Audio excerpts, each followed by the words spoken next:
The acclimation is going really well. I mean, from the transition from Rutgers into here, I mean, we don't do too much different since Coach Ash sort of brought a lot of his philosophies from Coach Meyer and what they do here to Rutgers, so it hasn't been too bad.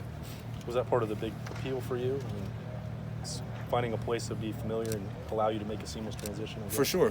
That was definitely something that played a big factor in my decision process, and how they structure everything sort of similar to Rutgers, whether it's weight room, academics, and then the football aspect, and how Coach Stud's philosophies are similar to my past coaches. And then I was almost under the same system my redshirt freshman year when Coach Maringer was the offense coordinator, so it wasn't a bit of transition. Well, how's the getting into the competition going? We've seen you out there at left guard already. I'm sure that's what you might have expected, but how's the chemistry going with the guys up front? I feel like we're gelling really well. I mean, you got a smart dude in the middle, Josh. He's pretty much the general of the offensive line. He runs everything, and I mean that dude is on point with everything. And then to the left, it's Josh and Thayer, both of them very smart, very quick with calls, and powerful is all crap. But you know what I mean, all those guys up front and then the guys working in are definitely, you know what I mean, ready to go, whether it's me, Gavin, Matt Jones, dudes like that. I mean, very confident in their ability to play and be able to put out the best performance on a Saturday. What do you feel like you bring to the table, Jonah, the most? Like, to kind of describe your game out there, if you would. Something I bring to the table, I mean, since I'm a fifth-year guy, I feel like I bring a little more veteran aspect to it and knowledge of the game. But, I mean, Coach Stud has all these dudes greased up, ready to go. But something I just bring, you know what I mean, some energy. Bring energy, you know what I mean? You always got to give a good vibe. Your energy is a direct reflection of your line. And then some nastiness, some grit. That's something I like to pride myself on and definitely bring to the table. You're also a guy who can bring leadership, yes, obviously, but you're new. So how tough has that process been of putting yourself into a position where you can lead while you're still one of the guys who's getting acclimated yourself? Well, I mean, there's times where, you know what I mean, you got to sit back and let the other guys who've had their due diligence here handle things. But then there's times, you know what I mean, you got to help a young guy out, and you know what I mean, I feel like I'm comfortable enough where I've had my leadership role from in the past when my you got a few maniacs here today. But a guy like him, you know what I mean, when he's in the weight room, Jonathan Cooper, and he's giving his stuff, and I mean, I just let him do his thing, and then, you know, I give my word after, and we reflect off each other and help each other out in that aspect. You talk about having a comedian here, and I know you're talking about Coop, but that is something that the team has done before. Yeah. You're going through this grind of fall camp.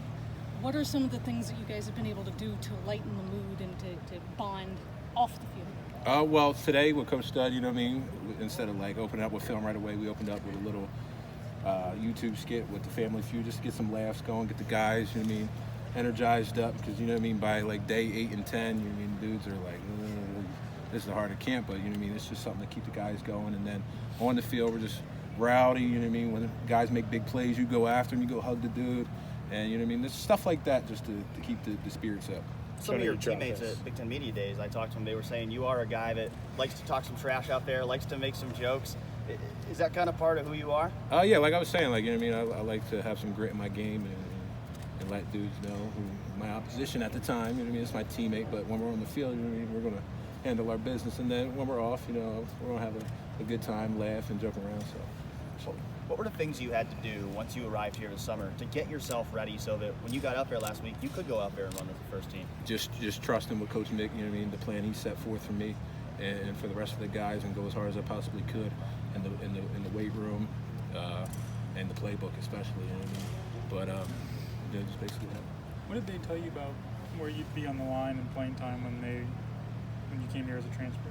Well, they told me it was going to be a fight. You know what I mean, coming to a place like this, Ohio State, everybody's ready to roll. I mean, the talent is the cream of the crop. But I was told probably left guard, and I mean, I'd have to battle it out with Matt Jones, Gavin Cup, and them guys. So, Joe, is there some relief that once you're done with camp, that'll be the last time you have to block the rushman? And you've had to do that the last few years with Rutgers. Yeah, that probably won't be the last time. We'll have to block them every day in practice. Okay.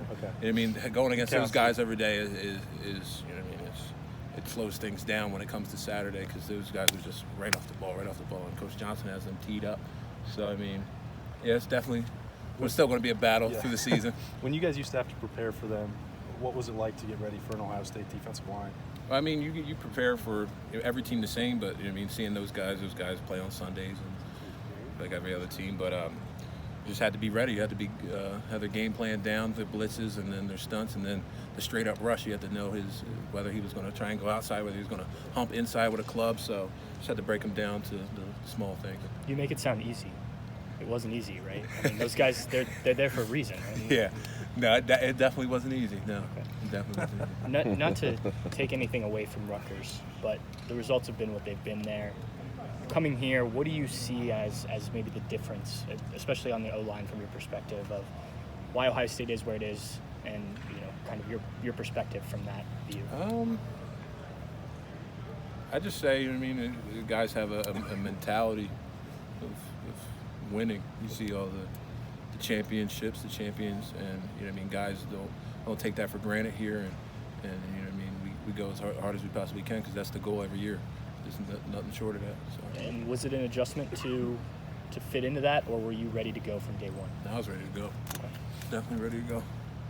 What made you decide, before you even decided to come here, that you didn't want to leave Rutgers for your graduate transfer season?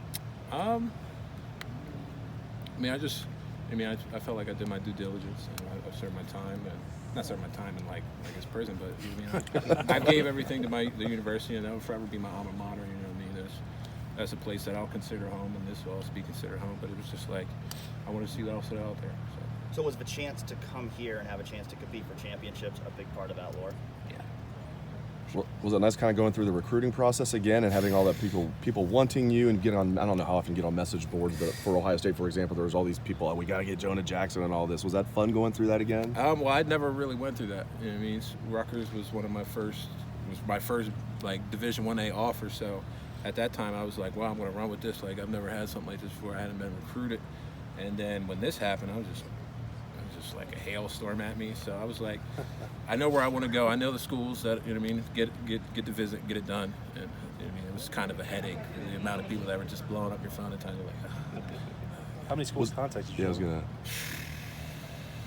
I was looking at my text the other day. I had like 308 unread text messages. There's a lot, I guess, but you know what I mean. I had the schools that I had already had in mind. Okay. Did it come down to here in Oklahoma? Was there one other maybe? Who did it come down to? Probably here in Oklahoma, but yeah. This was it. This was Jonah, it. when you walked in the door here, how much was already familiar to you? Because it felt like at times like Chris Ash was just trying to make Ohio State East over there. I mean, he put his own twist on things. You know what I mean? He brought his own. But a lot of things when it was like, whether it was like academics, like how the gold, red, and blue group set up and how that is in the weight room, and then just how they structure the schedule of practice. You know, we have pre-practice warm-up, and then how we go to inside run and all that. And a lot of that was very similar. Had you heard 4 to 6 A to Bs before you got here? Something similar to that. I think it was like 6 to 8. Oh, It was a little longer. That's what you should have told me. No. We always hear from guys when they walk in here new that, the way that Coach Mick does things can be a shock. Working with Kenny at Rutgers, and he obviously worked under Mick. Like, were you prepared for that mostly when you got here? Yeah. Coach Parker. I mean, he was with Coach Mick at Florida too, so they've been together for a long time. So a lot of what they do is similar. And Coach Parker ain't no joke, and now there's Coach Mick, so I was definitely ready.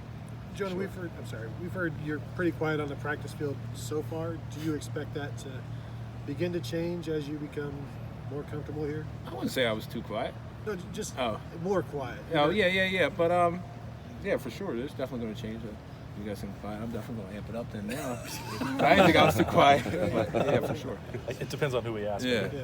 Since you graduated, how much did you consider going to the NFL possibly? Did you get any feedback from teams?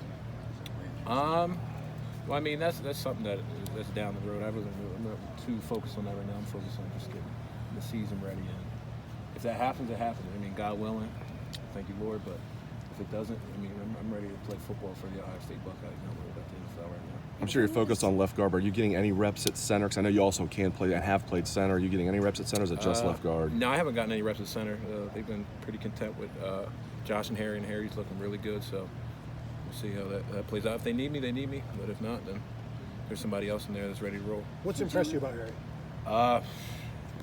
There's a lot of impressed you about a true freshman that looks like that, has great great build, just dense. He's not like sloppy in any place, and he's smart. He's probably the brightest guy in the room besides Kevin Weike. You know what I mean? That's a little challenge to Weike now. You know, I don't think he like that too much, that he's so smart, but he's very consistent in what he does, and he's smart, physical, and fast. Hey, Jonah, is Nicholas Petitfer still bringing like muffins and stuff to breakfast because he's still trying to? He works so hard to keep up his weight. I think he's been doing really good with his weight. He looks good right now. I haven't been seeing him. But is he like bringing eating muffins. all the time, No. or? No, I haven't seen any muffins. Did you talk to Coach Ash or Coach Parker or anyone at Rutgers who had been here about what it's like here before you made this decision? Well, I heard about what it was like a lot beforehand because, like I said, they brought a lot of philosophies over. But other than that, no. So you just kind of knew from being in the program a lot of the things that were like. You kind Yeah, of and then knew when I what to came on my expect. visit, I kind of got a glance at it from my host, Josh, who told me a lot of things about it. So. Josh hosted you on your visit. Yeah, Alabi. Justin Fields' dance moves. You want to evaluate them? It looked pretty good. I mean, he was sharp with it. But yeah, it was nice. Was he nice. voted to go up there? Did the coaches select him to go up there? Um, Why was he dancing? I think Stamp invited him up. You know, I mean, we usually have a guy go up here and there just to get a little morale going before the team meet, a little fellowship. Last question. You gonna get your turn to dance soon? I'm not really that much of a dancer, but if they need me, you know. Can you throw it down like Dewan? No. Dewan's got moves for a big man. He looked good. Thanks, Jonah. Good to go.